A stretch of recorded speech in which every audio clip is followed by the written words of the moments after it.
As protests shake Iran and chants echo through the streets, a name from the past is suddenly heard again. Pahlavi. More than 40 years after the Shah was overthrown, some Iranians are openly asking whether the monarchy could return. Is this nostalgia? Or a sign that the Islamic Republic is losing its grip? Reza Pahlavi, the exiled son of the last Shah, presents himself not as a king, but as a symbol of change. So, is Iran looking backward for its future, or is the idea of the Shah's return more myth than reality?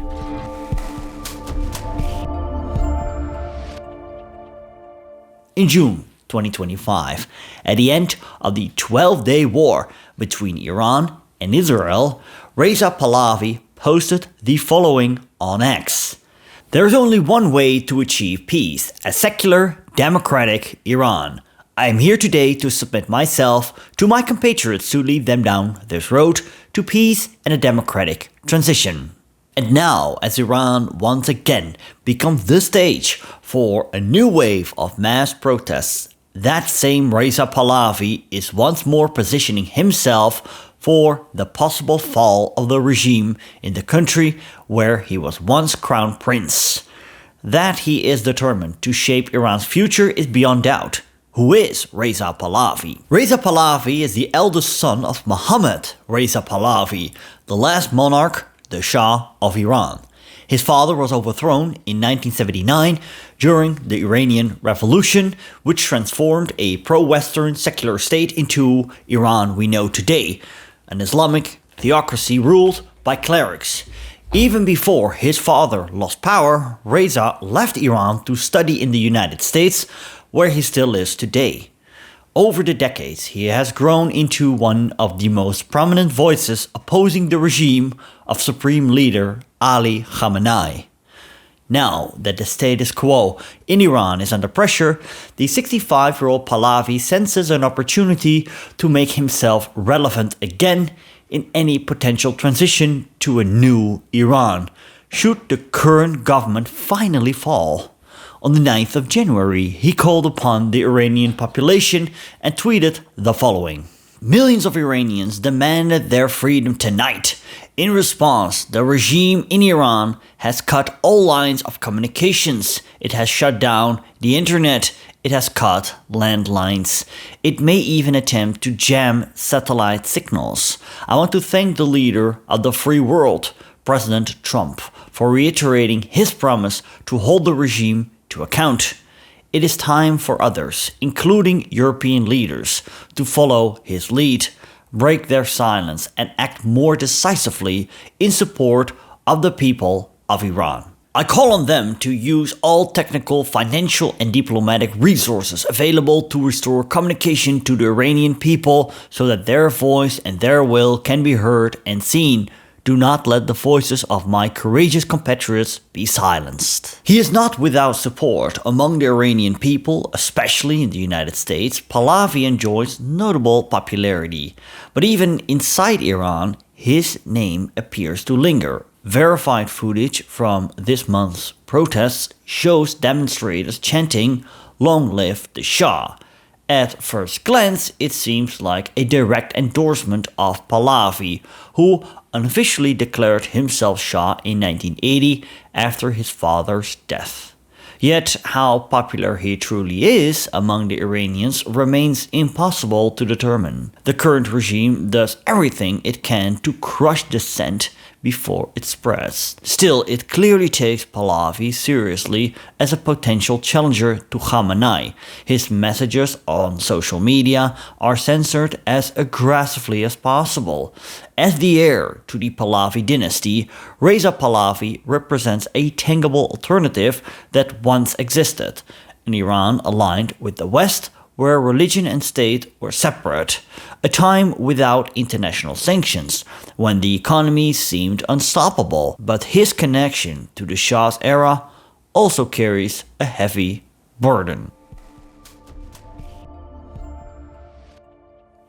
The story of the Pahlavi dynasty begins in the chaos of the early 20th century. Iran, then still known as Persia, was weak, divided, and heavily dominated by foreign powers, especially Britain and Russia.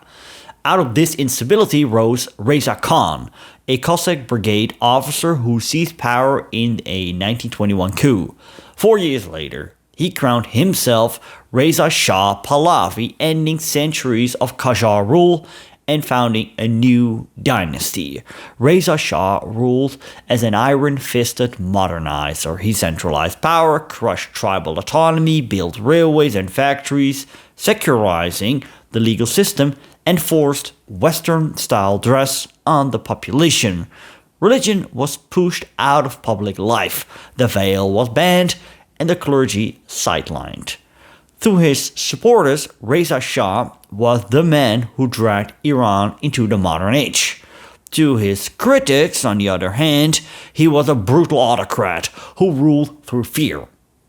During World War II, his perceived sympathy for Nazi Germany proved fatal. In 1941, Britain and the Soviet Union invaded Iran, forcing Reza Shah to abdicate in favor of his son, Mohammad Reza Shah Pahlavi, the last Shah of Iran. Initially ruled cautiously, but everything changed in 1953 when, with the help of the CIA and MI6, he overthrew Prime Minister Mohammad Mossadegh, who had nationalized Iran's oil industry. From that moment on, the Shah ruled as an increasingly absolute monarch, closely aligned with the United States. The Shah launched ambitious modernization programs, most famously the White Revolution of the 1960s, promoting land reform, women's rights and education. Oil wealth poured in, cities expanded, and Iran became a regional power. But prosperity was uneven, corruption flourished, inequality deepened, and the political dissent was crushed by the secret police, Savak, whose human rights abuses and surveillance became symbol of state repression. By the 1970s, opposition united across ideological lines. Leftists, nationalists, students, and above all, the religious clergy. At their center stood Ayatollah Ruhollah Khomeini, exiled but increasingly influential. As protests spread in 1978, the Shah hesitated, alternating between repression and concessions. It was too late. In January 1979, Mohammad Reza Shah fled Iran. 1 month later, Khomeini returned to Tehran to a hero's welcome. The monarchy had collapsed, and with it, the Pahlavi dynasty. What had begun in the 1920s as a project to modernize and strengthen Iran ended in revolution, leaving behind a legacy still fiercely debated today. Reza Pahlavi is quick to stress that he is not his father. He represents himself as a supporter of a democratic republic, not a restored monarchy, and yet the very Western countries that once backed his father, despite their deep hostility toward the current Iranian regime, are now reluctant to promote the Shah's son as a man who should lead Iran toward democracy. They would rather see Iranians decide their own future. US President Donald Trump, who has hinted at a possible military action against Iran, said last week that he did not believe it would be appropriate to engage with Pahlavi. As a result, Pahlavi had only a small number of outspoken allies on the geopolitical stage. Chief among them, Israeli Prime Minister Benjamin Netanyahu. The son of the last Shah is a loud and persistent voice against the Ayatollahs. But for now, the international community appears to be waiting for another savior.